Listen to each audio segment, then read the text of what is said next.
మా latest videos కోసం మా ఈ తెలుగు న్యూస్ ఛానల్ సబ్స్క్రైబ్ చేసి గంట సింబల్ యాక్టివేట్ చేసుకోండి. ఈరోజే నిర్జల ఏకాదశి, జ్యేష్ఠ శుద్ధ ఏకాదశి. దీనికి భీమ ఏకాదశి అని కూడా పేరు. ఈరోజు మీరు ఏం చేసినా చేయకపోయినా సరే రాత్రి 12 లోపు ఈ వీడియో చూస్తే చాలు, ఈ కథలు వింటే చాలు, 2 గంటల్లో మీ జీవితం మారిపోతుంది. రాజయోగం పడుతుంది. మీ కష్టాలన్నీ కూడా పోతాయి. 1,000,000 సంవత్సరాల వైకుంఠ ప్రాప్తి కలుగుతుంది. జన్మల పాపాలు పోయి 1,000,000 జన్మల పుణ్యం వస్తుంది. దోషాలు పోతాయి. పట్టిందల్లా బంగారం అవుతుంది. విష్ణుమూర్తి అనుగ్రహం అలాగే లక్ష్మీదేవి యొక్క అనుగ్రహం కూడా లభిస్తుంది. అదృష్టం మిమ్మల్ని వరిస్తుంది. ఇక మీకు అన్ని శుభాలే జరుగుతాయి. నిర్జల ఏకాదశి ఎంతో పవిత్రమైన రోజు. సనాతన ధర్మంలో 24 ఏకాదశుల గురించి ప్రస్తావన ఉంది.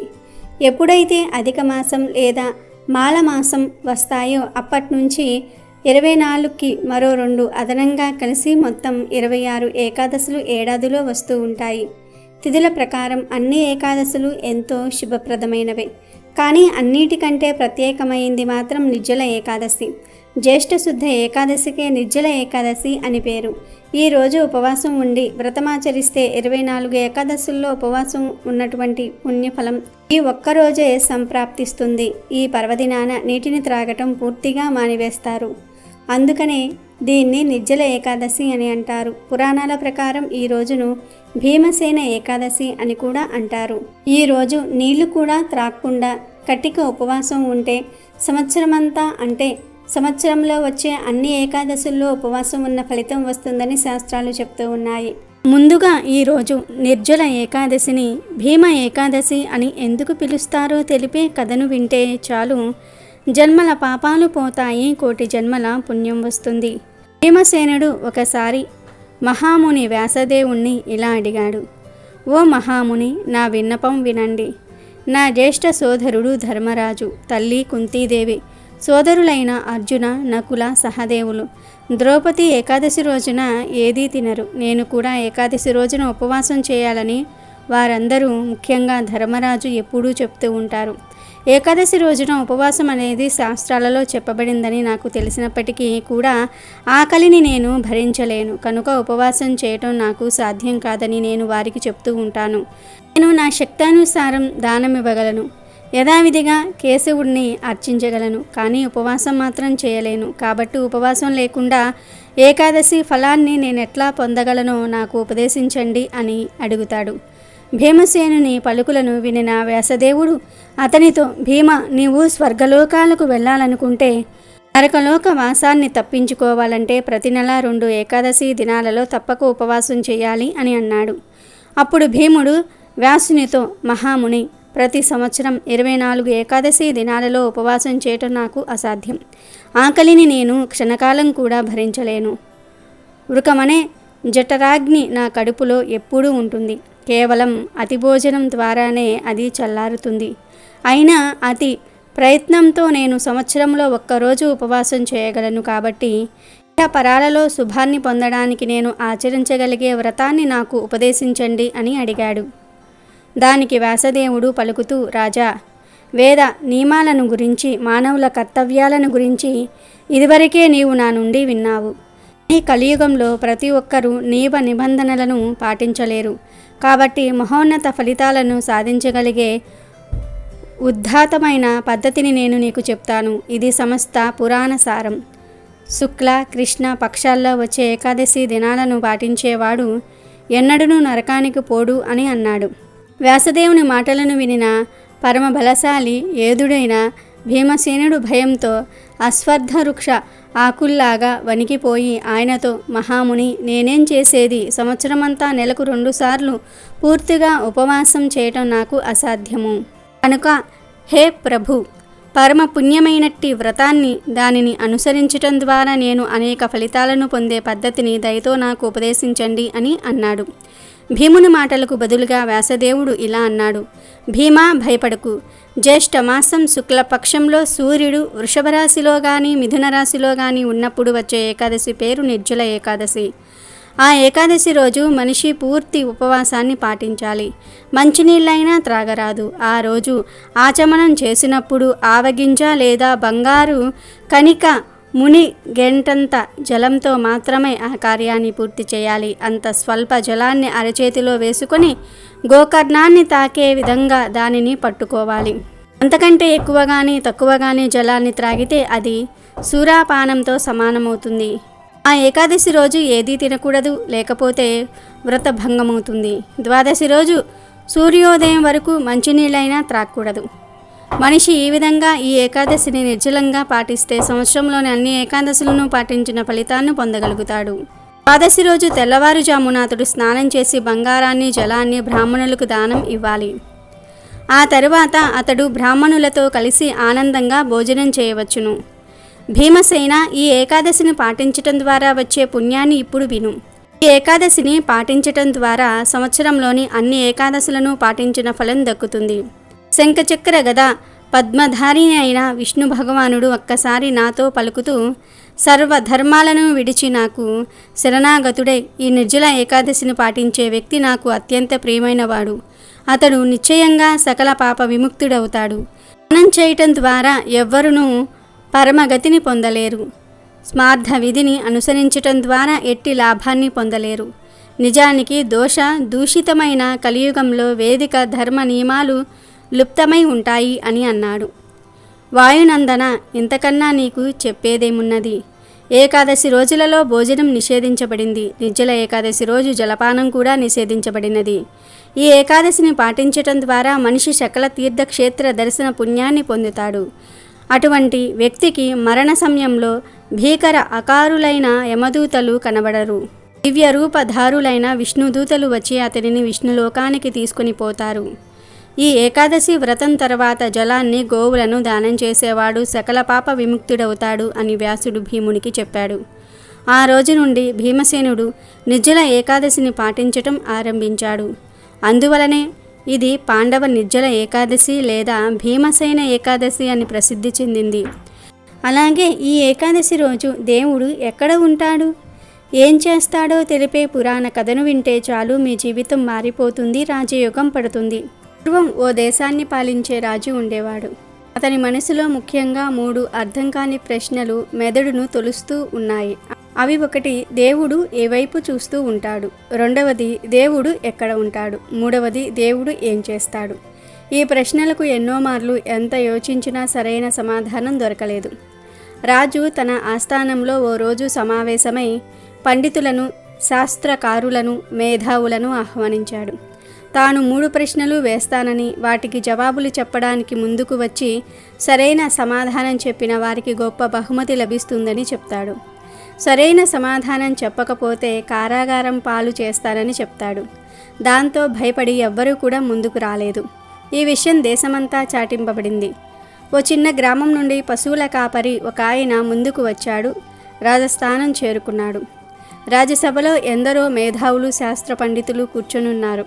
పశువుల కాపరి రాజుగారి మొదటి ప్రశ్నకు సమాధానం చెప్పబోయే ముందు రాజుకో విషయం నిర్దేశం చేస్తాడు. రాజా, చెప్పేవాడు గురువు, వినేవాడు శిష్యుడు. గురువు పైన ఉండాలి, శిష్యుడి క్రింద ఉండాలి అని కండిషన్ పెట్టాడు. దానికి రాజు అంగీకరించి సింహాసనం నుండి క్రిందికి దిగాడు. పశువుల కాపరి సింహాసనం అధిష్ఠించాడు.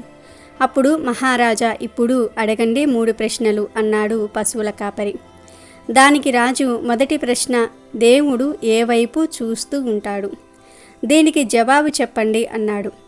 వెంటనే పశువుల కాపరి ఒక దీపాన్ని తెప్పించమన్నాడు. దీపం తెచ్చి సభ మధ్యలో పెట్టారు. మహారాజా, ఈ దీపం ఎక్కడ చూస్తుంది? నా వైపా, నీ వైపా, తూర్పు వైపా, పశ్చిమానిక, పైకా, కిందక ఎక్కడ చూస్తుందో చెప్పండి అని ప్రశ్నించాడు. అన్ని వైపులకు చూస్తుంది అని జవాబిచ్చాడు రాజు. ఇంత చిన్న జ్యోతి అన్ని వైపులా చూడగలిగినప్పుడు పరంజ్యోతి స్వరూపమైన భగవంతుడు అన్ని వైపులా చూడలేడా? సమస్త జీవుల కళ్ళల్లో వెలుగుగా ఉన్న పరంజ్యోతి పరమాత్మే అన్నాడు పశువుల కాపరి. మరి ఇక 2వ ప్రశ్న, దేవుడు ఎక్కడ ఉంటాడు అన్నాడు రాజు. సరే, ఓ చిన్న పాత్రలో పాలు తెప్పించమన్నాడు పశువుల కాపరి. భటులు పాలు తెచ్చారు. అప్పుడు పశువుల కాపరి, మహారాజా, ఈ పాలల్లో నెయ్యి ఎక్కడ ఉందో చెప్పగలవా అని అడిగాడు. పాలను బాగా మరగబెట్టాలి. వాటిని తోడు అనగా మజ్జిగ కలిపి కొన్ని గంటలు కదపకుండా ఉంచాలి. అప్పుడు పెరుగు సిద్ధమవుతుంది. దాన్ని కవ్వంతో చిలికితే వెన్న వస్తుంది. తర్వాత తయారైన వెన్నను కాస్తే నెయ్యి తయారవుతుంది అన్నాడు రాజు. సరిగ్గా చెప్పారు మహారాజా. అలాగే హృదయం అనే పాలను గురువు అనే నిప్పులపై బాగా మరిగించి మనసు అనే తోడు వేసి స్థిరంగా ఉంచితే వచ్చే సత్యం అనే పెరుగును సాధన అనే కవ్వంతో చిలికితే జ్ఞానం అనే వెన్న వస్తుంది. ఆ సాధన అంతర్ముఖం అనే నిప్పులపై బాగా కాచినట్లయితే పరమాత్మ అనే నెయ్యి వస్తుంది అన్నాడు కాపరి. పశువుల కాపరి సమాధానానికి సభలో హర్షధ్వానాలు మిన్నుమిట్టాయి. చివరి ప్రశ్నగా రాజు దేవుడు ఏం చేస్తాడు అని అడిగాడు. దానికి పశువుల కాపరి, నేను పశువుల కాపరిని, మీరు మహారాజు. కింద ఉన్న నన్ను సింహాసనం పైన కూర్చోబెట్టారు, పైన ఉన్న మిమ్మల్ని కిందికి దించేశారు. ఇదే పరమాత్మ లీల. సత్కర్మలు చేసే జీవులను పై జన్మలో ఉత్తమ జన్మగా మార్చటం, దుష్కర్మలు చేసే వాళ్లను మరుజన్మలో క్రింది స్థాయికి పంచటమే పరమాత్మ పని అన్నాడు. మాటలు విన్న రాజు పశువుల కాపరి ముందు పాదాక్రాంతుడయ్యాడు. పశువుల కాపరి రూపంలో ఉన్న పరమాత్మ తాను వచ్చిన దిక్కుగా తిరుగు ప్రయాణం అయ్యాడు. ఏకాదశి రోజు విష్ణుమూర్తి భార్య అయిన లక్ష్మీదేవికి మరియు జ్యేష్ఠాదేవికి ఎందుకు గొడవ జరిగిందో తెలిపే ఈ పవిత్ర కథను వింటే చాలు, పట్టిందల్లా బంగారమవుతుంది. ఈ లక్ష్మీదేవి జ్యేష్ఠాదేవి ఇద్దరూ మాట్లాడుకుంటూ ఉన్నారు. మాట్లాడుతూ జ్యేష్ఠాదేవి లక్ష్మీదేవితో ఇలా అంటుంది. లక్ష్మి, చాలా రోజుల నుండి నా మనసులో ఓ సంశయం ఉంది. ఆ సందేహాన్ని నిన్ను అడగాలా వద్దా అని చాలా రోజుల నుండి ఆలోచిస్తూ ఉన్నాను అంది. అప్పుడు లక్ష్మీదేవి, అక్క, నీకు ఏం సందేహం ఉంది? ఏ విషయం గురించి అడగాలనుకుంటున్నావో అడుగు అని అంది. అప్పుడు జ్యేష్ఠాదేవి ఇలా అంటుంది.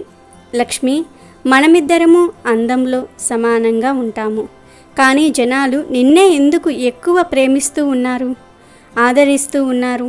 నేను ఎక్కడికైనా వెళ్ళినట్లయితే అక్కడి వారి ముఖాల్లో నుండి చిరునవ్వు వెళ్ళిపోతుంది.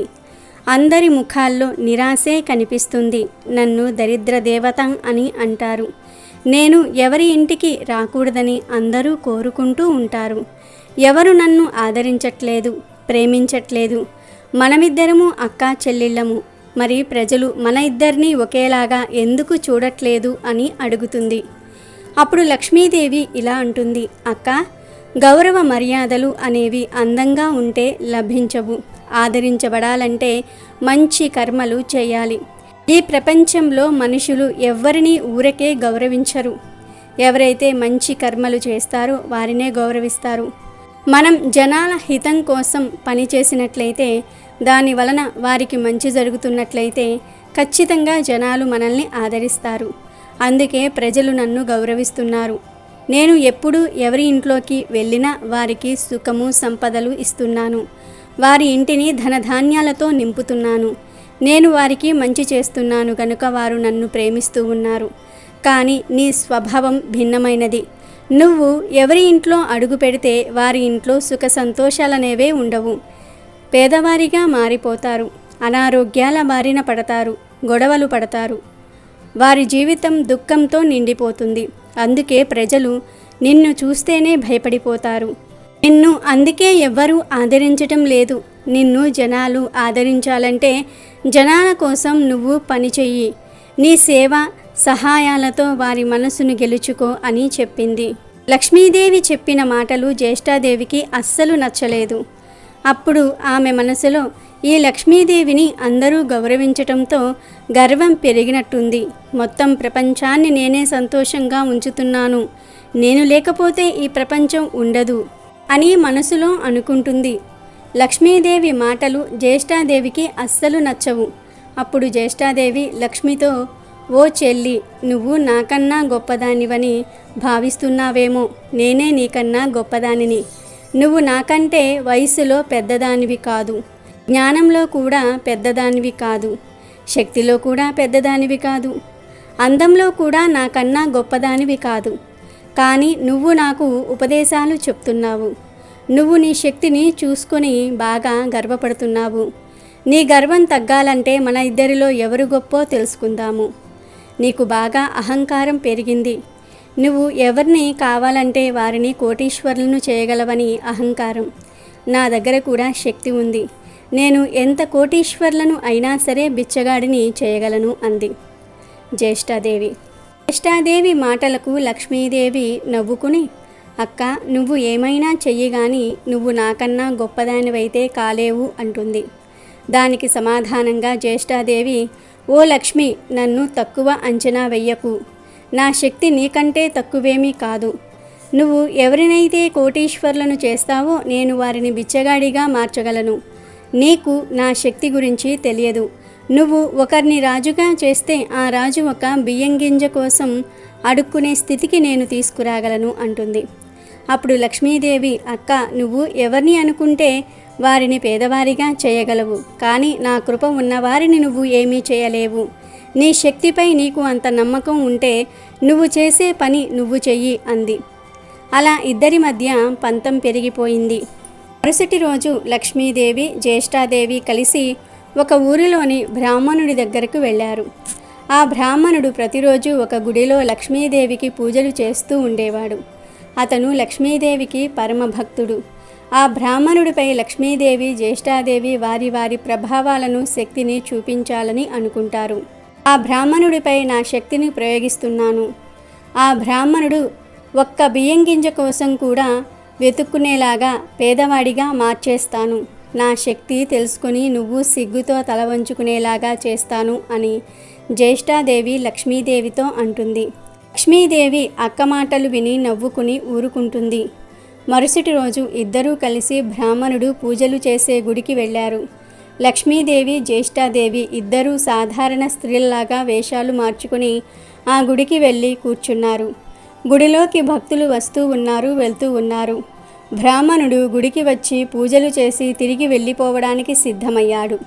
అప్పుడు జ్యేష్ఠాదేవి లక్ష్మీదేవితో, చెల్లి, నీ భక్తుడు వెళ్ళిపోతున్నాడు. నీ శక్తిని నువ్వు చూపించు అని చెప్పింది. అప్పుడు లక్ష్మీదేవి ఒక లాఠీలాగా ఉన్న పెద్ద ఇత్తడి కర్రను రోడ్డుపైన వేసింది. బ్రాహ్మణుడు ఆ ఇత్తడి లాఠీని తీసుకుని అది ఎప్పుడో ఒకసారి ఉపయోగపడుతుంది అని ఆ కర్రను తీసుకుని ఇంటికి వెళ్ళసాగాడు. కానీ అతనికి తెలియని విషయం ఏమిటి అంటే ఆ కర్ర నిండా బంగారు నాణాలు ఉన్నాయి.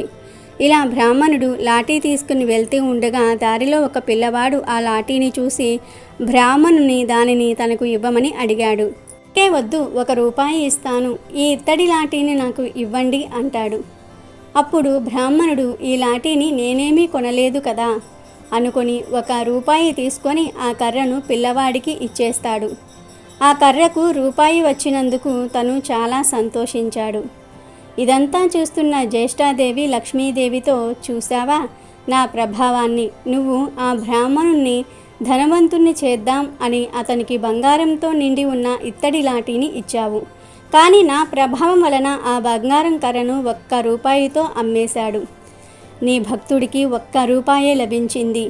ఆ 1 రూపాయిని కూడా నీ భక్తుడి దగ్గర ఉండనివ్వను. ముందు ముందు ఏం జరుగుతుందో చూడు అని చెప్తుంది. ఇక బ్రాహ్మణుడు వచ్చిన రూపాయిని తన కమండలంలో వేసుకున్నాడు. ఒక నది ఒడ్డున పూలు కొయ్యదలచి ఆ బ్రాహ్మణుడు కమండలాన్ని కింద పెట్టి పూలు కోసుకుంటూ ఉంటాడు. ఇంతలో ఒక చిన్న పిల్లవాడు అటు నుంచి వెళ్తూ కమండలంలో రూపాయి బిళ్ళను చూసి ఆ రూపాయిని తీసుకుని వెళ్ళిపోతాడు. బ్రాహ్మణుడికి ఈ విషయం తెలియదు. అతను పూలు కోసే పనిలోనే నిమగ్నమై ఉంటాడు. బ్రాహ్మణుడు పూలు కోసుకున్న తర్వాత కమండలాన్ని పుచ్చుకొని తన ఇంటి వైపు వెళ్తాడు. వెళ్తూ ఉండగా ఆ బ్రాహ్మణుడి దగ్గరకు మళ్ళీ కర్ర కొనుక్కున్న పిల్లవాడు వచ్చి, నేను మీ దగ్గర తీసుకున్న లాఠీ చాలా పెద్దగా ఉంది.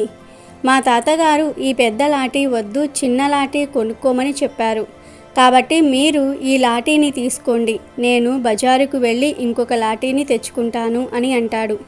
దాంతో బ్రాహ్మణుడు సరే అని లాఠీని వెనక్కి తీసుకుని తిరిగి రూపాయి ఇచ్చేద్దామని కమండలంలో చూస్తే రూపాయి ఉండదు. దాంతో బ్రాహ్మణుడు ఎంతో కంగారు పడతాడు. అప్పుడు బ్రాహ్మణుడు పిల్లవాడితో, బాబు, ఆ రూపాయి ఎక్కడో పడిపోయింది, కనిపించటం లేదు. నువ్వు నాతో పాటు మా ఇంటి వరకు వస్తే ఇంట్లో రూపాయి తీసి నీకు ఇస్తాను అంటాడు. సరే అని పిల్లవాడు లాఠీని తిరిగి ఇచ్చి బ్రాహ్మణుడితో ఇంటికి వెళ్తూ ఉంటాడు. మళ్ళీ బంగారంతో నిండిన లాటి బ్రాహ్మణుడి దగ్గరకు వచ్చింది. అదంతా కూడా లక్ష్మీదేవి చూస్తూ నవ్వుతూ ఉంటుంది. లక్ష్మీదేవి నవ్వుతూ ఉండటం చూసి జ్యేష్ఠాదేవికి కోపం వస్తుంది. అప్పుడు జ్యేష్ఠాదేవి లక్ష్మీదేవితో, నువ్వు ఎందుకు నవ్వుతూ ఉన్నావు? ఇప్పుడే కదా ఆట మొదలయ్యింది. నువ్వు చూస్తూ ఉండు, నేను ఆ బ్రాహ్మణుణ్ణి ఎలా ఆడిస్తానో చూడు అంది. ఇంకోవైపు బ్రాహ్మణుడు లాఠీని పిల్లవాడిని తీసుకుని కొంచెం ముందుకు వెళ్ళగానే ఒక వ్యక్తి వచ్చి, అయ్యా, మా పిల్లవాడు తెలియక మీ కమండలంలోని రూపాయి కాయిన్ తెచ్చేశాడు, క్షమించండయ్యా అని చెప్పి రూపాయి బిళ్ళను తిరిగి బ్రాహ్మణుడికి ఇచ్చేశాడు. అప్పుడు బ్రాహ్మణుడు, ఏం పర్వాలేదు, చిన్న పిల్లవాడు కదా, తెలియక తప్పు చేశాడు, వదిలివేయండి అని అంటాడు. తర్వాత ఆ వ్యక్తి అక్కడి నుండి వెళ్ళిపోగానే బ్రాహ్మణుడు ఆ రూపాయిని తన వెంట వచ్చిన పిల్లవాడికి ఇచ్చి పంపివేస్తాడు. ఇక పండితుడు ఒక చేతిలో కమండలాన్ని, ఒక చేతిలో ఇత్తడి లాఠీని పట్టుకుని ఇంటికి నడుస్తూ ఇలా అనుకుంటాడు, నిజంగానే ఈ లాఠీ చాలా పెద్దదిగా ఉంది, దీనిని ఇంట్లో అటక పైన పెట్టేస్తాను, ఇది ఎప్పుడో ఒకప్పుడు ఉపయోగపడుతుంది అని అనుకుంటాడు. లక్ష్మీదేవి ప్రభావంతో జరుగుతుందంతా కూడా చూసి ఈర్ష్యతో జ్యేష్ఠాదేవి ఇలా ఆలోచిస్తుంది, ఇప్పుడు నేనేమి చెయ్యాలి? పండితుడు ఇంటికి దగ్గరగా వచ్చేశాడు. ఆ బంగారం లాఠీ తన దగ్గరే ఉంది. ఇలా అయితే అతను ధనవంతుడు అయిపోతాడు అని చాలా కంగారు పడింది. ఏ ఆలోచన రాలేదు. చివరికి జ్యేష్ఠాదేవి ఆ బ్రాహ్మణుణ్ణి చంపేయాలి అనుకుంటుంది. అప్పుడు ఆమె లక్ష్మీదేవితో, చూస్తూ ఉండు, నేను ఆ బ్రాహ్మణుడి ధన సంపత్తి మొత్తాన్ని నాశనం చేస్తాను, దానితో పాటే వాడి ప్రాణాలు కూడా తీస్తాను అని చెప్తుంది. తర్వాత జ్యేష్ఠాదేవి ఒక పామును సృష్టించి బ్రాహ్మణుడి దగ్గరికి పంపించింది. జ్యేష్ఠాదేవి యొక్క క్రూరత్వాన్ని చూసి లక్ష్మీదేవి అస్సలు కంగారు పడలేదు. బ్రాహ్మణుడికి ఒక పాము తన వైపే రావటం కనిపించింది. పామును చూసి బ్రాహ్మణుడు చాలా కంగారు పడతాడు. తన ప్రాణాలు కాపాడుకోవటం కోసం పాముకు దూరంగా పారిపోయే ప్రయత్నం చేస్తాడు. కానీ ఆ పాము మాత్రం పండితుడి వెంటే పడుతుంది. ఎంత పరిగెత్తినా ఆ బ్రాహ్మణుడి వెంటే వెళ్తూ ఉంటుంది. అప్పుడు బ్రాహ్మణుడు ఆ పాముతో, ఓ నాగరాజా, నేను నిన్ను చేతులు జోడించి అడుగుతున్నాను, నేను నీకు ఏ హాని తలపెట్టలేదు, కానీ నువ్వు నా వెనకాలే ఎందుకు పడుతున్నావు? వెంటనే వెళ్ళిపో, నేను ఒక పేద బ్రాహ్మణుణ్ణి, అనవసరంగా నన్నెందుకు వెంబడిస్తూ ఉన్నావు? త్వరగా వెళ్ళు, లేదంటే నేను బ్రాహ్మణుణ్ణి అనే విషయాన్ని ఒక నిమిషం మర్చిపోయి నిన్ను చంపేస్తాను అంటాడు. ఎంత చెప్పినా పాము వినదు. కోపంగా బ్రాహ్మణుణ్ణి కాటువేయడానికి వస్తుంది. ఇక బ్రాహ్మణుడు చేసేదేమీ లేక ఆ ఇత్తడి లాఠీతో పామును కొడతాడు. లాఠీ 2 ముక్కలవుతుంది. దానిలోని బంగారు నాణేలు బయటకు వచ్చి పడతాయి. ఆ బంగారం చూసి బ్రాహ్మణుడి నోటిలో నుండి మాటలు రావు. కాసేపు తను అలా స్తంభించిపోతాడు. కొంత సమయం తర్వాత తేరుకుని, ఇక ఈ రోజుతో నా పేదరికం తొలగిపోయింది అని చాలా సంతోషిస్తాడు. పామును కొట్టడం వలన ఆ పాముకు చాలా దెబ్బలు తగులుతాయి. దాంతో ఆ పాము చెట్టు త్వరలోనికి వెళ్ళిపోతుంది. ఇక బ్రాహ్మణుడు తను నమ్మిన ఆ లక్ష్మీదేవియే ఈ బంగారాన్ని ఇచ్చిందని భావించి లక్ష్మీదేవికి జైజేలు పలుకుతూ ఆ బంగారాన్ని తీసుకుని ఇంటికి వెళ్ళిపోతాడు. అప్పుడు లక్ష్మీదేవి జ్యేష్ఠాదేవితో, చూశావా అక్క, గొప్పతనం అనేది ఇవ్వటం వలన, ఒకరికి సాయం చేయటం వలన వస్తుంది. అంతేగాని ఎదుటివారిని బాధ పెట్టడం వలన, ఎదుటివారి చెడు కోరుకోవటం వలన గొప్పతనం అనేది రాదు. ఒకరిని కష్టపెట్టి సంతోషంగా ఉండాలి అనుకునేవారు ఎప్పటికీ సంతోషంగా ఉండరు. ఎదుటివారి సంతోషంలో తమ సంతోషాన్ని వెతుక్కునేవారే ఎప్పుడూ సంతోషంగా ఉంటారు. ఎదుటి వాళ్ళ సంతోషాన్ని పాడు చేసేవారు ఎప్పటికీ గొప్పవారు కాలేరు అని చెప్పింది. అలాగే ఈరోజు నారాయణ నామం ఎంత గొప్పదో తెలిపే పురాణ కథను వింటే చాలు, నారాయణుడి అనుగ్రహం కలుగుతుంది. 1000 ఏళ్ళు వైకుంఠంలో నివసిస్తారు. పూర్వం కన్యాకుబ్జం అనే నగరంలో సోత్రీయుడు అనే ఒక బ్రాహ్మణుడికి అంజామిలుడు అనే ఒక కుమారుడు ఉండేవాడు. ఈ అంజామిలునికి చిన్న వయసులోనే గుణవంతురాలు, సౌందర్యవతి అయిన కన్యతో వివాహం జరిగింది. అజమీలుడు సంధ్యావందనము, గాయత్రీ జపం లాంటి నిత్య కర్మలు చేసేవాడు. అన్ని ధర్మాలు తెలిసినవాడు. ఎన్నో మంత్రాల సిద్ధి పొందినవాడు. కొంతకాలానికి అజామిలునికి యవ్వనం వచ్చింది. ఒకరోజు అతని తండ్రి దర్భలు పువ్వులు తెమ్మని పంపాడు. దర్భలు పువ్వులు తీసుకుని తిరిగి ఇంటికి వస్తూ ఉండగా ఆజామిలునికి పొదలలో నుండి ఏదో ఒక శబ్దం వినపడింది. అప్పుడు ఆజామిలుడు ఏమిటా అని అటువైపు చూశాడు. అప్పుడు దట్టమైన పొదరింట్లో రతి క్రీడల్లో చతురురాలైన తన ప్రియురాయలైన స్వేరిని వృషులతో ఆనందిస్తున్న ఒక కాముకుణ్ణి చూశాడు. దిగంబరంగా ఉన్న కటి ప్రదేశం గల విటుణ్ణి చూశాడు. కాముకత్వం మూర్తిభవించిన ప్రియురాలితో శృంగార కేలిలో తేలియాడుతున్న వాడిని ఆజామిలుడు చూశాడు. అది చూసి అతన్ని పులకించిన రోమాలు నిక్కబొడుచుకున్నాయి. ఆమెను చూసి ఆజామిలుడు కామోద్రేకంతో ఉవ్విళ్ళాడాడు. మాటిమాటికి ఏపు మీరిన ఆమె చూపులు అనే మోహ పాశాలలో చిక్కుకున్న ఆ బ్రాహ్మణ కుమారుడు నిత్య కృత్యాలైన దైవిక కర్మలను, శాస్త్ర పాఠాలను, జపతపాలను మర్చిపోయాడు. అతని మనసనే కారరణ్యంలో కామోద్రికమనే కారుచిచ్చు చెలరేగసాగింది. అప్పటి నుండి అతని మనసులో ఆమెను పొందాలనే కోరిక చెలరేగింది. అలా ఆజామిలుడు దిగులుతో కృంగిపోయాడు. విచారించాడు. కామావేశానికి లోనయ్యాడు. ఆజామిలుడు కులాచార మర్యాదలను కోలద్రోశాడు. తండ్రి సంపాదించిన ఆస్తినంతటినీ ఆమె పాలు చేశాడు. సద్గుణాలను వేడనారాడు. బాగా రుచి మరిగి ఆ వాలు కన్నుల వెలయాలి అందచందాలకు లొంగిపోయాడు.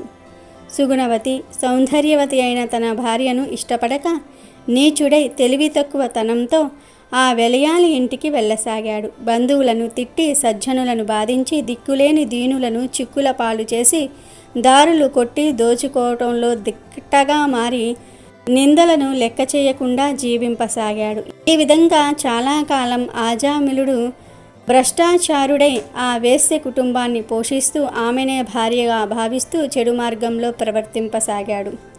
ఆమెతో 9 మంది బిడ్డల్ని కన్నాడు. ఆమె బిడ్డలను పోషించడానికి ఎన్నో దొంగతనాలు చేశాడు, ఎన్నో పాపాలు చేశాడు. ఆ స్త్రీనే జీవితం అనుకుని బ్రతికేశాడు. ఆవిడకు పుట్టిన పిల్లల్లో ఆఖరివాడు అంటే ఆజామిలునికి చాలా ఇష్టం. అతని పేరు నారాయణ. ఎప్పుడూ నారాయణ నారాయణ అని వాడినే కలవరించేవాడు. కొంతకాలానికి అతనికి వయసు అయిపోయింది. మరణ సమయం వచ్చింది.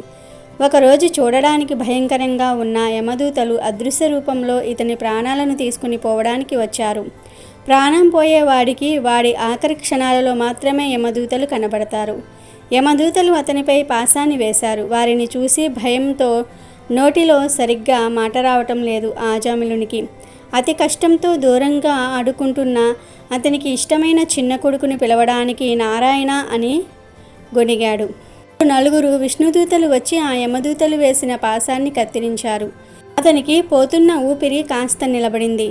ఈ యమదూతలు విష్ణుదూతలు కేవలం ఆజామిలునికి మాత్రమే కనబడుతూ ఉన్నారు.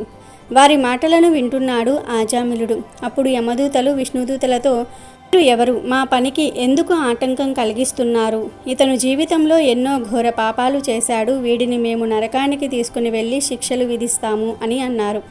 దానికి విష్ణుదూతలు, మేము విష్ణుదూతలము, మేము వైకుంఠం నుండి వచ్చాము. మీ ధర్మాధర్మ విచక్షణ సామర్థ్యం తెలిసిపోయింది. అజ్ఞానంతో మీరు పుణ్యాత్ములను దండింపరాని వారిని దండిస్తున్నారన్న విషయం వెల్లడి అయింది.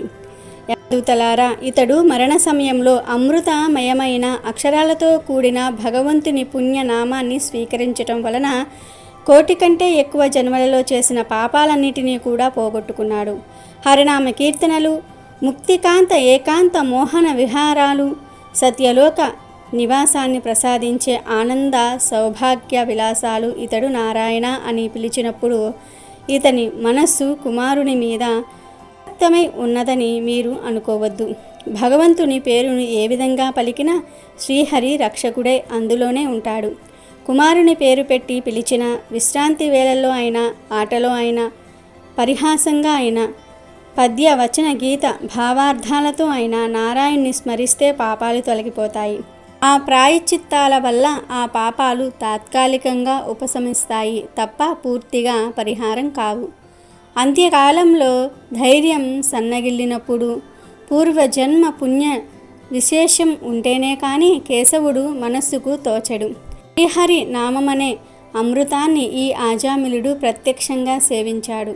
ఈ శ్రీహరి నామ స్మరణమనే ధర్మం ఈ సత్పురుషుడి మరణం అనంతరం ఎందుకు వృధా అవుతుంది అని ఈ విధంగా విష్ణుదూతలు భాగవత ధర్మాన్ని నిరూపించి, తను ఎంత పాపాత్ముడైనా ప్రాణం పోయే చివరి క్షణంలో నారాయణ అని అన్నాడు. తన కొడుకును పిలవాలి అనుకుని పిలిచినా సరే చివరి క్షణాలలో నారాయణ అని అన్నందుకు ఇతని పాపాలు పోయాయి. ఏ నేపథ్యంతోనైనా సరే అంత్యకాలంలో నారాయణ నామస్మరణ చేసేవారు నరకానికి పోరు కనుక మీరు ఇతనిని తీసుకుని వెళ్ళకూడదు అని చెప్పి అతనిని వైకుంఠానికి తీసుకుని వెళ్ళారు. యమదూతలు తిరిగి యమలోకానికి వెళ్ళి జరిగిందంతా కూడా యమునికి చెప్పారు. అప్పుడు యముడు హరిభక్తులు నిరంతరం ఆయన నామస్మరణ చేసేవారు కనీసం ఆఖరి క్షణాల్లోనైనా నారాయణ నామస్మరణ చేసేవారు నరకానికి రారు అని చెప్పాడు. బట్టి పాపాలను పోగొట్టుకోవడానికి నరకానికి వెళ్లకుండా ఉండడానికి హరినామ స్మరణ శ్రీకృష్ణ భజనలే ఉత్తమమైన మార్గాలు అనే విషయాన్ని ఈ కథ ద్వారా గ్రహించాలి. పూర్వం ఓ రాజుకు 4 కొడుకులు ఉండేవారు. ఆ రాజుకు వయసు అయిపోయింది. దాంతో రాజ్యాన్ని తన కొడుకులలో ఎవరో ఒకరికి అప్పజెప్పాలని అనుకుంటాడు. ఎవడైతే సర్వాధికుడైన ధర్మాత్ముణ్ణి వెతికి తీసుకువస్తాడో అతడికే రాజ్యాధికారం ఇస్తాను అని ఆ రాజు తన కొడుకులతో అంటాడు. రాకుమారులు దానికి అంగీకరించి 4 తమ గుర్రాలు తీసుకొని 4 దిక్కులకు బయలుదేరారు. అలా కొంతకాలం గడిచింది. నాళ్ల తర్వాత పెద్ద కొడుకు తిరిగి వచ్చి తండ్రికి ఎదురుగా ఓ వ్యాపారిని నిలబెట్టి, ఈయన వేలాది రూపాయలు దానం చేస్తూ ఉంటారు. ఎన్నో గుళ్ళు గోపురాలు కట్టించారు, చెరువులు తవ్వించారు, చలవేంద్రాలు ఏర్పాటు చేశారు, తీర్థక్షేత్రాలలో ఎన్నో వ్రతాలు చేయిస్తూ ఉంటారు, నిత్యం పురాణ శ్రవణం చేస్తూ ఉంటారు, గోపూజలు చేస్తూ ఉంటారు. ప్రపంచంలో వీరిని మించిన గొప్ప ధర్మాత్ముడెవరూ ఉండరు అన్నాడు. ఆయన నిశ్చయంగా ధర్మాత్ముడే అని పలికిన రాజు ఆ వ్యాపారిని సత్కరించి పంపివేశాడు. రెండవ కొడుకు ఓ బక్కచిక్కిన బ్రాహ్మణుడిని తీసుకుని వచ్చి, ఈ బ్రాహ్మణుడు 4 ధామాలకు 7 పురాలకు కాలి నడకన వెళ్ళి యాత్రలు చేసి వచ్చాడు. సదా వీరు చాంద్రాయణ వ్రతం చేస్తూ ఉంటారు. అసత్యానికి వీరు భయపడతారు. ఈయన కోపపడటం ఎవరు ఎన్నడూ చూడలేదు. నియమబద్ధంగా మంత్ర జపాదులు పూర్తి చేసుకున్న తర్వాతనే జలపానం చేస్తారు. కాలాల్లోనూ స్నానం చేసి సంధ్యావందనం చేస్తారు. ఈ కాలంలో ఈ విశ్వంలో వీరిని మించి సర్వశ్రేష్ఠ ధర్మాత్ములెవరూ లేరు అన్నాడు. రాజు బ్రాహ్మణుడు సత్కరించి అధిక దక్షిణలిచ్చి వీరు మంచి ధర్మాత్ములే అంటూ పంపివేశాడు. మూడవ కొడుకు కూడా ఒక బాబాజీని తీసుకొని వచ్చాడు. బాబాజీ వస్తూనే ఆసనం వేసుకుని కళ్ళు మూసుకొని కూర్చుండిపోయారు. జీర్ణమైన బట్టలతో అస్థిపంజరంలా ఉన్న ఆకారంలో ఆయన కనిపిస్తూ ఉన్నాడు. అందరూ ఆసీనులైన తర్వాత మూడవ కొడుకు, వీరు ఎంతగానో నేను ప్రార్థించగా ఇక్కడకు విచ్చేశారు. మీరు మహా తపస్సులు. వారానికి ఒక్కసారి మాత్రమే క్షీరపానం చేస్తారు. గ్రీష్మ ఋతువుల్లో పంచాగ్ని మధ్యలో ఉంటారు. శీతాకాలంలో జలాలలో నిలబడుతూ ఉంటారు. సదా భగవంతుని ధ్యానంలో ఉండే వీరికి మించిన మహా ధర్మాత్ములు లభించటం దుర్లభమే అన్నాడు. రాజు ఆ మహాత్మునికి సాష్టాంగ ప్రణామం చేసి వారి ఆశీస్సులు అందుకుని వీడ్కోలు పలికాడు. ఆపై వీరు ధర్మాత్ములే అన్నాడు. అందరి తరువాత చిన్న కొడుకు వచ్చాడు. అతనితో మాసిన బట్టలు కట్టుకున్న పల్లెల్లో నివసించే ఓ రైతు ఉన్నాడు. దూరం నుండే రాజుకు దండాలు పెడుతూ భయపడుతూ ఆ రైతు వచ్చి నిలబడ్డాడు. అన్నలు 3 తమ్మును మూర్ఖత్వానికి పకపకా నవ్వారు. అప్పుడు ఆ చిన్న కొడుకు, ఓ కుక్కకు గాయమైంది. ఇతను అది చూసి దాన్ని గాయం కడిగాడు. అందుకే నేను ఇతన్ని తీసుకువచ్చాను. ఇతడు ధర్మాత్ముడవునో కాదో మీరే అడిగి తెలుసుకోండి అన్నాడు. అప్పుడు రాజు, ఏమయ్యా నువ్వు ఏం ధర్మం చేస్తూ ఉంటావు అని అడిగాడు. భయపడుతూనే రైతు ఇలా పలికాడు, ప్రభు, నేను చదువుకున్నవాణ్ణి కాను. నాకు ధర్మం అంటే ఏం తెలుస్తుంది? ఎవరైనా జబ్బు పడితే సేవ చేస్తాను, ఎవరైనా యాచిస్తే గుప్పెడు మెతుకులు పెడతాను అన్నాడు. అంతటా రాజు, అతడే అందరికన్నా గొప్ప ధర్మాత్ముడు అన్నాడు. అది విని కొడుకులందరూ కూడా ఆశ్చర్యపోయి అటూ ఇటూ చూడసాగారు. రాజు అప్పుడు దాన ధర్మాలు చేయటం, గోపూజ చేయటము, అసత్యమాడక పోవటం, క్రోధంగా ఉండకపోవటం, తీర్థయాత్రలు, సంధ్యావందనము, పూజాదులు కొనసాగించటం కూడా ధర్మమే. తపస్సు చేయటము ఆవశ్యకమైన ధర్మమే. కానీ సర్వాధిక ధర్మం ఏమిటి అంటే అర్థించకపోయినా అసహాయ స్థితిలో ఉన్న వారిని ఆదుకోవటం. రోగికి సేవ చేయటం, కష్టంలో ఉన్న వారికి చేయూతనివ్వటం సర్వాధికమైన ధర్మం. పరులకు సహకరించే వారికి తనంతా తానుగా సహాయం అందుతుంది. త్రిలోకనాథులైన పరమాత్మ అట్టి పరోపకారిపై ప్రసన్నుడై ఉంటాడు అని పలికి చిన్న కొడుకుకే రాజ్యాన్ని ఇచ్చాడు. పరోపకారం అన్నిటికన్నా మించిన ధర్మం. అది నిర్వర్తించేవాడే ధర్మాత్ముడు అనే నీతిని ఈ కథ ద్వారా గ్రహించాలి. అలాగే ఈరోజు భగవంతుడు ఎవరికి కనిపిస్తాడో తెలియజేసే ఈ పవిత్ర కథను వింటే చాలు ఆ శ్రీ మహావిష్ణువు అనుగ్రహం లభిస్తుంది. ఇక పట్టిందల్లా బంగారం అవుతుంది. ఒక రాజు ఉండేవాడు. అతడు న్యాయం అంటే చాలా ప్రీతి కలవాడు. ప్రజలంటే వాత్సల్యము కలవాడు. ధర్మ స్వభావం కలవాడు. అతడు నిత్యము భగవంతుణ్ణి ప్రార్థించేవాడు. చాలా శ్రద్ధగా భగవంతుణ్ణి పూజా స్మరణ చేసుకునేవాడు. ఒకరోజు భగవంతుడు ప్రసన్నుడై అతనికి దర్శనమిచ్చి ఇట్లా అన్నాడు: రాజా, నేను చాలా సంతోషపడ్డాను. నీకు ఏదైనా కోరిక ఉంటే చెప్పు అన్నాడు. అప్పుడు ప్రజలంటే ఎంతో ప్రేమగల ఆ రాజు ఇట్లా అన్నాడు: దేవా, నా దగ్గర నీవు ఇచ్చిన సంపదలన్నీ ఉన్నాయి. నీ కృప వల్ల నా రాజ్యంలో అన్ని సుఖ సంతోషాలు ఉన్నాయి. అయినప్పటికీ నాకు ఒక్కటే కోరిక ఏంటంటే, మీరు నాకు కనిపించినట్టే, నన్ను ధన్యుణ్ణి చేసినట్టే నా ప్రజలందరినీ కూడా కృపతో ధన్యులను చేయండి. వారికి దర్శనాన్ని ఇవ్వు అని అడుగుతాడు. దానికి భగవంతుడు రాజును చూసి ఇది సంభవం కాదు కదా అని ఏదో చెప్పబోతాడు. కానీ రాజు మాత్రము చాలా పట్టుదల బట్టి ఆ కోరికను తీర్చవలసిందే అంటాడు. భగవంతుడు చివరికి భక్తుడి ముందు లొంగక తప్పలేదు. అప్పుడు భగవంతుడు ఇలా అన్నాడు: సరే, రేపు నీ ప్రజలందరినీ తీసుకొని ఆ కొండ దగ్గరకు రా. నేను కొండ మీద అందరికీ దర్శనమిస్తాను అని అన్నాడు. అప్పుడు రాజు అది విని చాలా ప్రసన్నుడై భగవంతుడికి ధన్యవాదాలు చెప్పుకొని మరుసటి రోజు నగరంలో దండోరా వేయించాడు. రేపు అందరూ కొండ దగ్గరకు నాతో పాటు వచ్చి చేరండి. అక్కడ భగవంతుడు మీ అందరికీ దర్శనం ఇస్తాడని దండోరా వేయిస్తాడు. రెండవ రోజు రాజు తన ప్రజలందరినీ కూడా స్వజనులతో పాటు తీసుకొని కొండవైపు నడవటం ప్రారంభించాడు. నడుస్తూ ఉండగా ఆ దారిలో ఒక చోట రాగినాణం కొండ కనిపించింది. ప్రజలలో నుండి కొంతమంది అటువైపు పరిగెత్తటం మొదలుపెట్టారు. అప్పుడు జ్ఞాని అయిన ఆ రాజు అందరినీ సమాధానపరిచి, అటువైపు ఎవరూ దృష్టి పెట్టవద్దు, ఎందుకంటే మీరు అందరూ భగవంతుణ్ణి కలవడానికి వెళ్తూ ఉన్నారు. ఈ రాగి నాణాల వెనకాల పడి మీ అదృష్టాన్ని కాలదన్నుకోకండి అన్నాడు. కానీ లోభం, ఆశ వల్ల వశీభూతులైన ప్రజలు కొంతమంది రాగి నాణాల దగ్గరకే ఆగిపోయి ఆ నాణాలను మూటకట్టుకుని తమ ఇంటి వైపు వెళ్ళిపోయారు. వాళ్ళు మనసులో మొదలు ఈ రాగి నాణాలను ఇల్లు చేర్చుకుందాము, భగవంతుణ్ణి తర్వాతైనా చూసుకోవచ్చు కదా అని అనుకున్నారు. రాజు ముందుకు సాగాడు. కొంత దూరం పోయాక వెండి నాణాల కొండ కనిపించింది. మిగిలిన ప్రజలలో కొందరు అటువైపు పరిగెత్తారు. వెండి నాణాల మూట కట్టుకుని ఇంటివైపు వెళ్ళిపోయారు. వాళ్లకు ఈ అవకాశం మళ్ళీ దొరకదు అని అనిపించింది. వెండి నాణాలు మళ్ళీ దొరుకుతాయో లేదో తెలియదు, భగవంతుడైతే మళ్ళీ అయినా సరే దొరుకుతాడు అని అనుకున్నారు. ఈ విధంగా కొంత దూరం వెళ్ళిన తర్వాత బంగారపు నాణాల పర్వతం కనిపించింది. ప్రజలలో మిగిలిన వారంతా కూడా రాజు బంధువులతో సహా అటువైపే పరిగెత్తటం మొదలుపెట్టారు. వాళ్ళు కూడా ఇతరులలాగే ఈ నాణేలను మూటలు కట్టుకుని సంతోషంగా తిరిగి వెళ్ళిపోయారు. ఇక కేవలం రాజు, రాణి మిగిలారు. అప్పుడు రాజు రాణితో, చూడు, ఈ జనాలు ఎంత ఆశపోతులో. భగవంతుడు లభించటం అంటే ఎంత గొప్ప విషయమో వీరికి తెలియటం లేదు. భగవంతుడు ఎదుట మొత్తం ప్రపంచంలోని ధనమంతా కూడా ఒక లెక్క కాదు అని అన్నాడు. నిజమేనని రాణి రాజు మాటలను సమర్థించింది.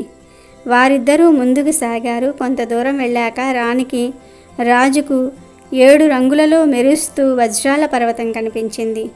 ఇక రాణి కూడా ఆగలేకపోయింది. ఆమె వజ్రాల ఆకర్షణ వల్ల అటువైపు పరిగెత్తి వజ్రాలన్నీ కూడా మూట కట్టుకోవటం ప్రారంభించింది.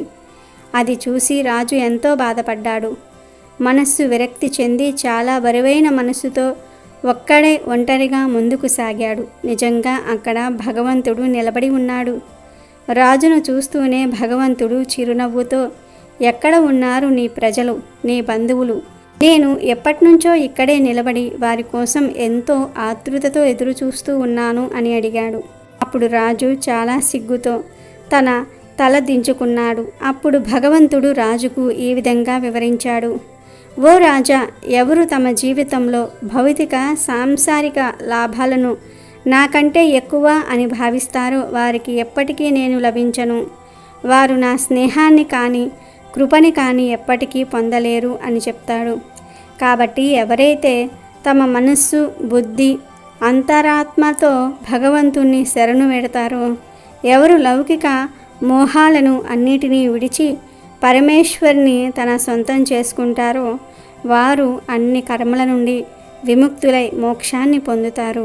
పూర్వం బోధ చేస్తూ ఒక ముని దంపతులు ఉండేవారు. ఆ ముని చాలా ప్రతిభావంతుడు, సకల శాస్త్రాలు విద్యలు తెలిసినవాడు. ఆ ముని భార్య సాక్షాత్తు అన్నపూర్ణయే. ఆమె శిష్యులను తన కన్న బిడ్డల్లా చూసుకునేది. ఆకలితో ఎవరు వచ్చినా లేదనకుండా వారి ఆకలిని తీర్చేది. అలా ఒకనాడు ఆ ముని దంపతుల వద్దకు వసంతుడు అనే ఒక అనాథ వచ్చి శిష్యుడిగా చేరాడు. అతడు బాగా చురుకైనవాడు, తెలివైనవాడు కావటంతో అతనికి గురువుగారు నేర్పించే విద్యలన్నీ కూడా ఇట్టే అబ్బేవి. వసంతుడు కొన్నాళ్లకే తన గురువుకు తెలిసిన విద్యలన్నీ కూడా పూర్తిగా నేర్చేసుకున్నాడు. ఇక అతనికి నేర్పడానికి తన వద్ద ఉన్న జ్ఞానం సరిపోకపోవటంతో తనకు గురువులైన వారి వద్దకు పంపించి మరీ విద్యాభ్యాసం చేయించాడు ఆ గురువర్యుడు. అయితే కొన్నాళ్ళకే అతనికి నేర్పడానికి తమ వద్ద ఉన్న విద్యలన్నీ కూడా పూర్తయ్యాయని ఆ పెద్ద గురువులైన వాళ్ళు కూడా చెప్పారు. ఇదిలా ఉండగా నిండు చూలాలైన గురుపత్ని ప్రసవించే సమయం రావటంతో వసంతుడు ఆశ్రమంలో అన్ని పనులు తానే చూసుకుంటూ తల్లితో సమానురాలైన గురుపత్నిని కాలు కింద పెట్టకుండా చూసుకుంటూ ఉన్నాడు. ఆమెకు పురిటి నొప్పులు ప్రారంభమయ్యాయి. ఆశ్రమం లోపల ప్రసవం జరుగుతూ ఉండగా వసంతుడు గుమ్మం బయటకు వచ్చి కూర్చున్నాడు. కాసేపట్లో లోపలి నుంచి చంటి బిడ్డల ఏడుపులు వినపడ్డాయి. గురుపత్ని కవల పిల్లలకు జన్మనిచ్చింది. ఒక మగపిల్లవాడు, ఒక ఆడపిల్ల. ఇంతలో దివి నుండి భూమికి దిగి వచ్చిన ఒక దివ్య పురుషుడు వడివడిగా ఆశ్రమంలోనికి వెళుతూ గుమ్మం ముందు కూర్చున్న వసంతుడికి కనిపించాడు. మామూలు మనుషులకైతే అతను కనిపించి ఉండేవాడు కాదు. కానీ వసంతుడు దైవ రహస్యాలు కూడా నేర్చుకున్నాడు కాబట్టి ఆ వచ్చిన అతనెవరో ఇట్టే కనిపెట్టేశాడు వసంతుడు. అతడు బ్రహ్మ. అప్పుడే పుట్టిన పిల్లలకు నొసటి రాత రాయడానికి వచ్చాడని అర్థం చేసుకున్న వసంతుడు ఓపిగ్గా బయట కాచుకుని కూర్చున్నాడు. వసంతుడు బ్రహ్మ బయటకు రాగానే ఆయనకు ప్రణామం చేసి, స్వామి, మా గురువుగారి పిల్లల నుదుట ఏమి రాశారో దయచేసి సెలవివ్వగలరు అని వినమ్రపూరితంగా అడిగాడు. బ్రహ్మ తనను చూడగలిగిన ఆ పిల్లవాడు సామాన్యుడు కాడు అని తెలుసుకొని వసంతుడు అడిగిన విధానానికి ముచ్చటపడి ఇతరులకు తెలియజేయరాని రహస్యాన్ని అతనికి చెప్పడానికి నిర్ణయించుకున్నాడు. అప్పుడు ఇలా చెప్పాడు, నాయనా, ఈ అబ్బాయి నిరరక్ష కుక్షి అవుతాడు. ఇతని జీవిత కాలమంతా ఇతని వద్ద ఒక్క మూట బియ్యము, ఒక ఆవు, ఒక పూరిపాక తప్ప ఇక ఏమీ ఉండవు. ఇతడు రోజంతా కష్టపడినా తన రెక్కల కష్టంతో కానా కష్టంగా పెళ్ళాన్ని పిల్లల్ని పోషిస్తాడు అంతే అన్నాడు. ఇక ఆ అమ్మాయి మాత్రం వేసి అవుతుంది. డబ్బుల కోసం రోజుకో పురుషుడితో సంభోగించే వారకాంత అవుతుంది అని చెప్పి అక్కడి నుండి వెళ్ళిపోయాడు బ్రహ్మ. అది వినిన వసంతుడు నిశ్చేష్టుడయ్యాడు. సాక్షాత్తు దైవ స్వరూపులైనటువంటి తన గురువు దంపతులకు పుట్టిన పిల్లలకు ఇలాంటి రాత రాశాడేమిటా విధాత అని విచారంగా ఆలోచనలో మునిగిపోయాడు. వెంటనే తన గురువు గారిని బ్రహ్మరాత మార్చగలమా అని అడిగాడు వసంతుడు. దానికి ఆయన, అది సాధ్యం కాదు నాయన, అది ఎవ్వరికీ సాధ్యం కాదు అని చెప్పాడు.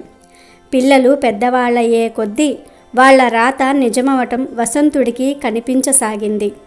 ఆ ఇద్దరికీ చదువులు వంటబట్టడం లేదు. ఎందరికో విద్యాబుద్ధులు నేర్పిన గురువుగారి పిల్లలు ఇలా అయ్యారేమిటా అనే దిగులుతో వసంతుడికి దేని మీద ఏకాగ్రత కుదరటం లేదు. దానికి తోడు ఆ పిల్లలిద్దరూ వసంతుడు వెంటపడి అన్నయ్య అన్నయ్య అని తిరుగుతూ ఉంటే అతడికి దుఃఖం మరింత ఎక్కువ కాసాగింది.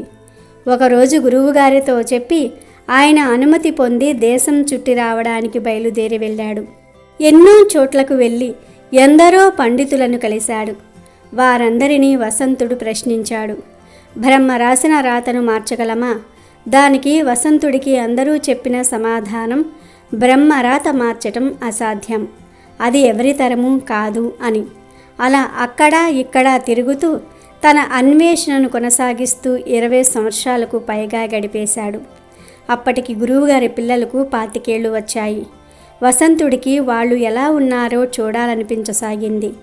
ఆశ్రమానికి తిరిగి వచ్చాడు.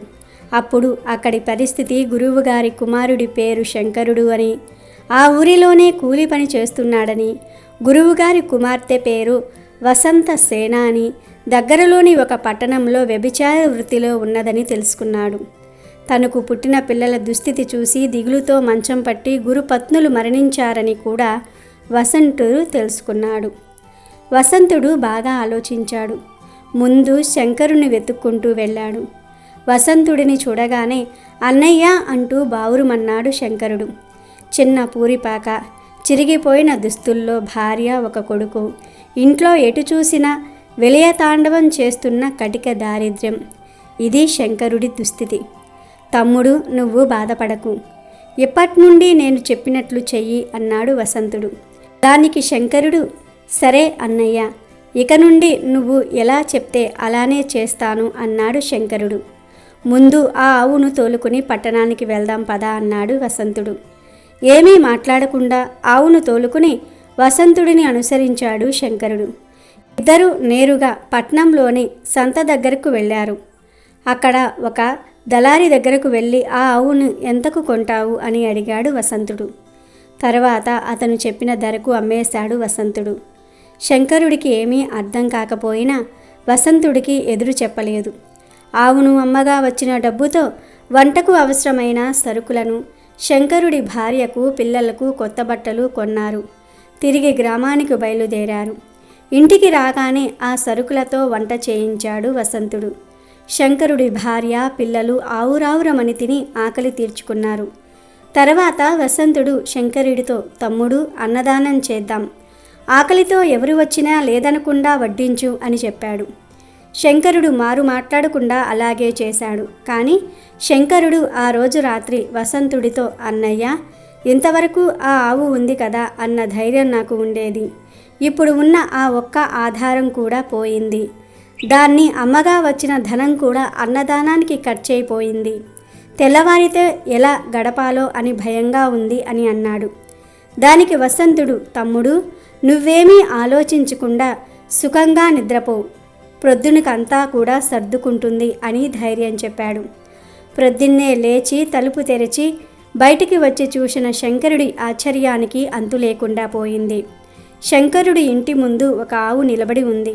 శంకరుడి ఆస్తి ఎప్పుడూ ఒక్క ఆవే అని, అతను రాసిన రాత పొల్లుపోకుండా ఉండడానికి రాత్రికి రాత్రి బ్రహ్మయే స్వయంగా ఒక ఆవును తీసుకుని వచ్చి అక్కడ కట్టేశాడు. ఆ రోజు కూడా ఆవును తీసుకుని వెళ్ళి సంతలో అమ్మి వచ్చిన ఆ డబ్బుతో అన్నదానం చేయించాడు వసంతుడు. తమ్ముడు, ఇక ఇలాగే ప్రతిరోజు క్రమం తప్పకుండా చేస్తూ ఉండు అని చెప్పి వసంతుడు అక్కడి నుండి వసంత సేనను వెతుక్కుంటూ బయలుదేరాడు. అన్ని దానాల్లోకెల్లా గొప్పదైన అన్నదానాన్ని క్రమం తప్పకుండా చేస్తున్నందున శంకరుడు తన జీవితంలో అనంతమైన పుణ్యాన్ని మూటకట్టుకున్నాడు. ఆ తర్వాత వసంతుడు వాళ్ళను వీళ్లను అడుగుతూ వెళ్ళి వసంత సేనను కలుసుకున్నాడు. వసంత సేన ఒక్క అవ్వతో కలిసి ఒక ఇంట్లో ఉంటోంది. ఆమె వసంతుడిని చూడగానే భూరిమని ఏడ్చేసింది. అన్నయ్య, నేను మహాపాపిని. ఈ పాప పక్కిలంలో కూరుకుపోయాను. మీలాంటి ఉన్నతుడిని చూడడానికి కూడా నాకు అర్హత లేదు అని బావురుమంది. ఊరుకో చెల్లి, ఊరుకో అమ్మ. ఈ పాపపు పక్కిలం నుండి నువ్వు బయటపడే మార్గం చెప్తాను. ఇక ఇవాల్టి నుండి నేను చెప్పినట్లు చెయ్యి అని ఆమెను ఓదార్చాడు వసంతుడు. దానికి సరే అని ఒప్పుకుంది వసంతసేన. ఆ రాత్రికి విఠలుడు ఎవరు వచ్చినా సరే 1,00,000 వరహాలు చెల్లించాల్సిందే, 1,00,000 వరహాలు చెల్లిస్తేనే లోపలికి ప్రవేశం అని చెప్పమని అక్కడ ఉన్న వసంతసేనతో ఉన్న అవ్వకు చెప్పాడు వసంతుడు. ఆమె ఆశ్చర్యపోతూ, అయ్యా, ఇది జరిగే వ్యవహారం కాదు అని ఏదో చెప్పబోయింది. వసంతుడు ఆమెను మధ్యలోనే వారించి నేను చెప్పినట్లు చెయ్యి అన్నాడు. ఆజ్ఞాపిస్తున్నట్లుగా అన్నాడు. ఆ రాత్రి 2-3 విటలులు వచ్చి 1,00,000 వరహాలు అనగానే వెనుదిరిగి వెళ్ళిపోయారు. అది వాళ్ళు ఊహించలేని మొత్తం. కానీ అర్ధరాత్రి సమీపిస్తూ ఉంది అనగా ఒక మహాపురుషుడు మాత్రం 1,00,000 వరహాలతో వచ్చి ఆ రాత్రి వసంత సేనతో గడిపి వెళ్ళాడు. ఆ మరుసటి రోజు రాత్రి కూడా అలాగే జరిగింది. తన రాత తప్పకూడదని 1,00,000 వరహాలు ఇచ్చి వసంత సేనతో సంభోగించింది సాక్షాత్తు ఆ బ్రహ్మేనని వసంతుడికి తెలుసు. అలా బ్రహ్మ సంభోగం వలన అప్పటి వరకు ఆమె మూటగట్టుకున్న పాపాలన్నీ కూడా పటాపంచలయ్యాయి. ఆమె జన్మ చరితార్థమయ్యింది. అలా వసంతుడు వాళ్ళిద్దరి చేత పుణ్యకర్మలు చేయించి గురుపత్నుల రుణం తీర్చుకున్నాడు. ఈ ప్రపంచంలో ప్రతి జీవి నుదుట తలరాత రాసేది బ్రహ్మే అయినా దానిని చక్కగా తీర్చిదిద్దుకునే శక్తిని, అవకాశాన్ని మాత్రం ప్రతి జీవికి ఇచ్చాడు అని గ్రహించాడు. దానిని నిరూపించాడు. అలా బ్రహ్మరాతను సైతం బ్రహ్మాండమైన రాతగా మార్చి చూపించాడు వసంతుడు. కాబట్టి ఈరోజు రాత్రి 12 ఈ వీడియో చూస్తే చాలు, ఈ కథలు వింటే చాలు. 2 గంటల్లో మీ జీవితం మారిపోతుంది. రాజయోగం పడుతుంది. మీ కష్టాలన్నీ కూడా పోతాయి. 1,000,000 సంవత్సరాల వైకుంఠ ప్రాప్తి కలుగుతుంది. జన్మల పాపాలు పోయి 1,000,000 జన్మల పుణ్యం వస్తుంది. దోషాలు పోతాయి. పట్టిందల్లా బంగారం అవుతుంది. విష్ణుమూర్తి అనుగ్రహం అలాగే లక్ష్మీదేవి యొక్క అనుగ్రహం కూడా లభిస్తుంది. అదృష్టం మిమ్మల్ని వరిస్తుంది. ఇక మీకు అన్ని శుభాలే జరుగుతాయి.